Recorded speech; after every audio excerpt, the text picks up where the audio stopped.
Hi, it's Mindy. I am making panko crusted chicken.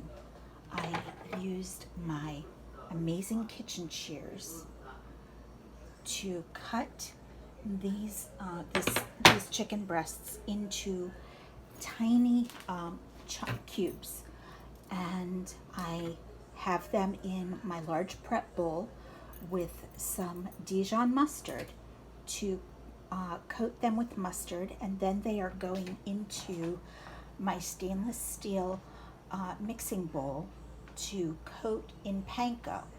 When that is done, they will go on top of my bar pan, and